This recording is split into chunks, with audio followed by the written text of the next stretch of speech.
Commissioners Assembly. It's work session on the museum expansion. Let's go right identify ourselves for the record. We'll start with you, Ernie. Bernie Hall. Jennifer Johnston. Bill Evans. Amy DeBassi. Dick Trainee. Elby Greenwood. Tim Steele. Pete Peterson. John Weir. Julie Decker. Brian Steele. So, Julie, we'll turn the time over to you. All right, thanks for having us here to talk about the museum expansion. So, as is the case with most museums, there are objects in storage. So as museums collect and preserve into perpetuity, there's a lot of objects that are not always available for public view without requesting to go behind the scenes. So the purpose of this expansion is to bring more of the museum's collection, particularly its painting collection, out of storage and onto permanent public view. So the goal is to get about 200 pieces, perhaps more, out of the museum basement and available to the public. The museum collection is owned by the municipality, so it's the public's collection. We're excited about an opportunity to bring that out for the public to experience at all times.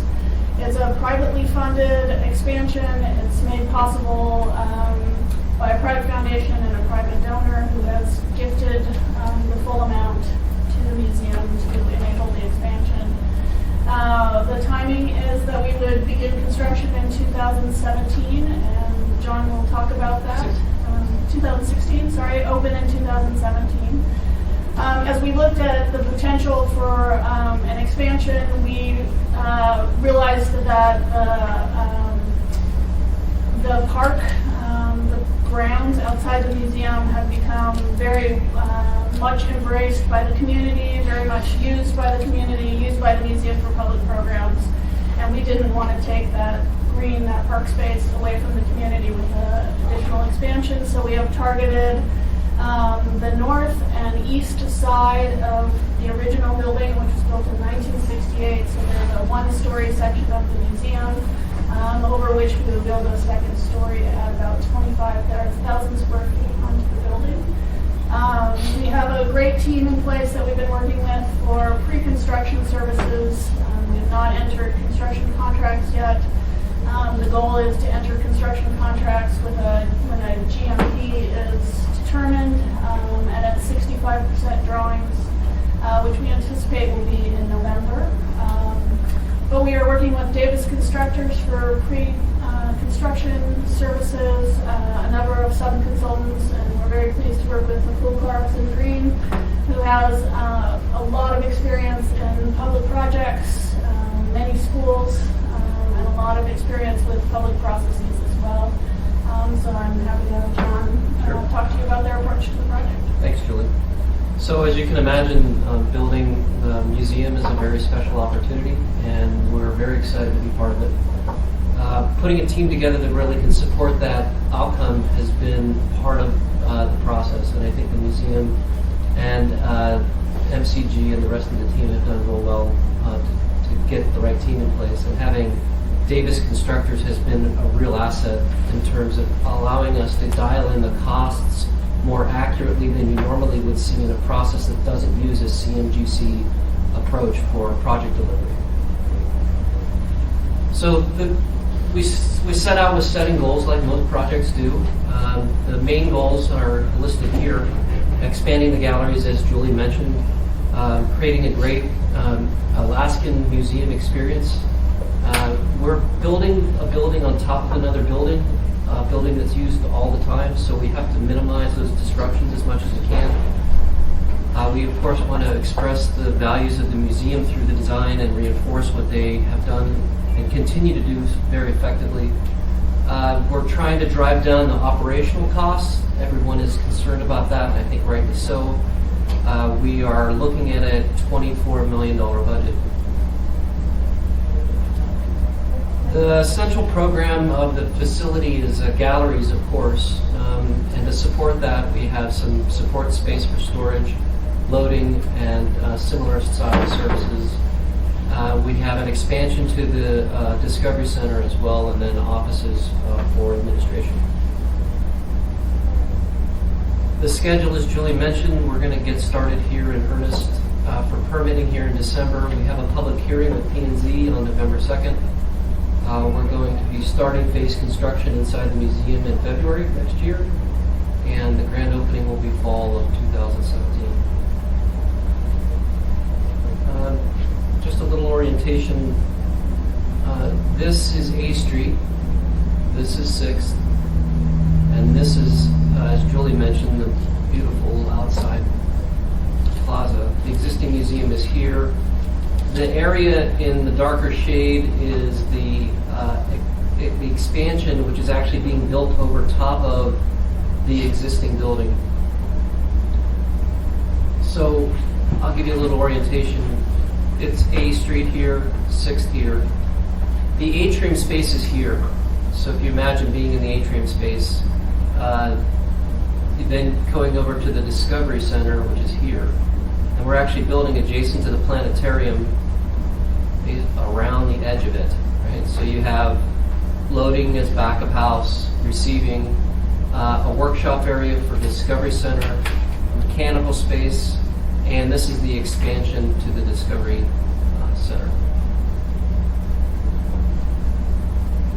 The real meat of it is above that. You can see we're spanning over top of the existing building. You would come up the stairs for the atrium would be here, and they would be on axis with the main gallery spaces that are in here. And we have these cross galleries that form a sort of offset cruciform. And then we have some side galleries here, and a patron's lounge, some catering functions, toilet areas, and the the offices with reception, and then we have some conference space and offices for administration. Moving from there, we've had a very interesting conversation about what the building wants to look like and how it wants to represent the Museum of the North. And this building, at this point, this is the view looking down 6th Avenue.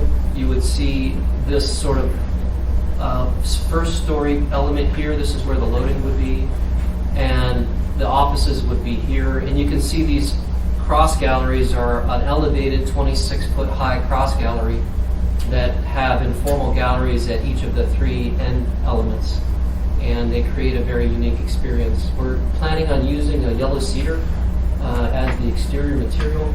It will age over time, as cedar does, and the metal cross galleries are actually a perforated steel on a insulated metal panel. So we're looking closely at how to manage the high humidity that you would have in a museum, balanced with a good exterior system that saves energy long term. Yeah, sure. We talk a lot about the museum's role in an urban environment and how important this building is to the city and people's perception of place, and know that our responsibility is to think about downtown as we construct this building. We think the contribution of a dark building that doesn't exhibit any life in it is not the best contribution, so we talk about having openings where in the dark that they're lit from within. It becomes a lantern. You see that there's people inside the building, and people are able to look back out at the urban environment. It's something we also talked a lot about with the last expansion, where we turned the museum sideways so it was facing downtown instead of facing 7th Avenue, so that it's much more welcoming and much more a part of downtown Anchorage than off to the side.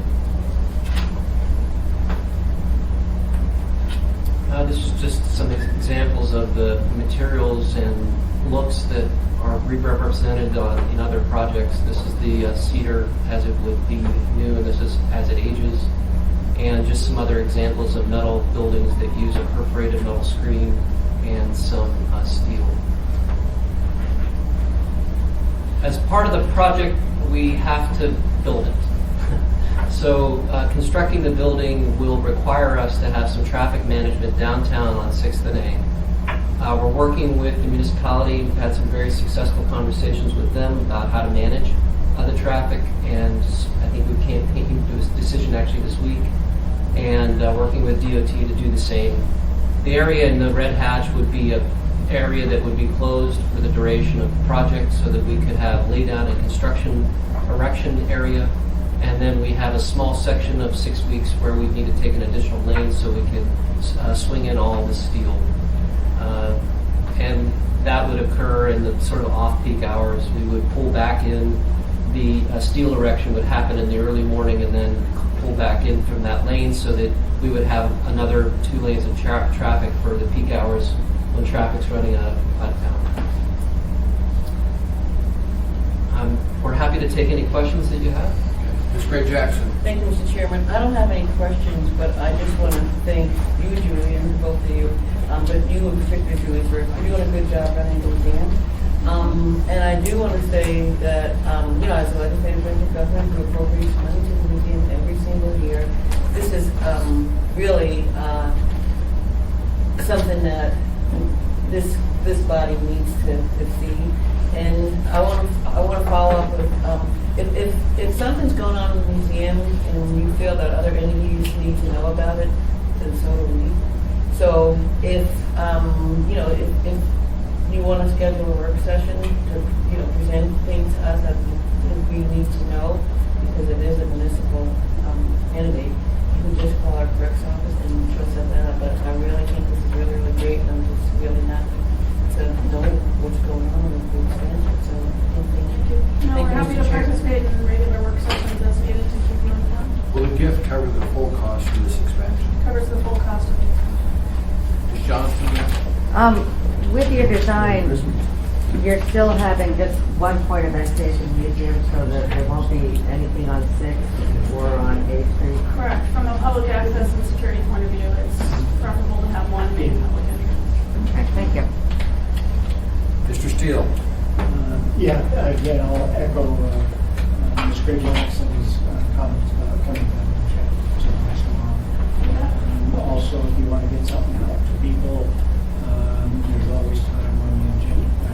Sometimes there's time on the agenda, but as well, get things out. Touch base on this at the same time. Is there going to be any nighttime activity in terms of construction? No, we're not going to do that. Daylight hours? We're going to keep the erection time during daylight hours, and if we get into a situation where they need to work later hours, they'll do that inside the museum when it's all enclosed. Yeah. So I'm it just won't thinking affect the about noise. Yeah. Traffic and stuff, might be a time to do something. You can appreciate the sensitivity that we're getting with the traffic, and we are doing everything that we can to make sure that everybody understands what's going to happen, when it's going to happen, and how we can mitigate that issue as much as we can, including a PR campaign. So we're really trying to go after the solutions and get them in place so people's anxiety will be managed. A great community asset. Any other questions from assembly members? Mr. Hall, sir. Thank you, Mr. Chairman. In looking at the plat there, marked in front, with this addition, are you getting to the point of being landlocked? Sure. Any ability to build over the existing facility the way you're building over this one? That would be going higher. The other opportunity that we've looked at, and we've said we would not expand in our lifetimes, but we're doing it again, so I won't say that it won't happen again. But there's also the opportunity to go underground and expand our garage and go underneath the parking. I think, and probably anybody who's been to the museum in the last 30 years knows that probably our next issue to solve is parking. Yeah. Well, when we say in our lifetime, it depends on who's Any other questions from assembly members? If not, thank you very much for bringing us up to date on this. Thank you. We'll see you again when something to discuss. Happy to answer questions anytime. This work session is over, and that completes our work sessions for today. Thanks.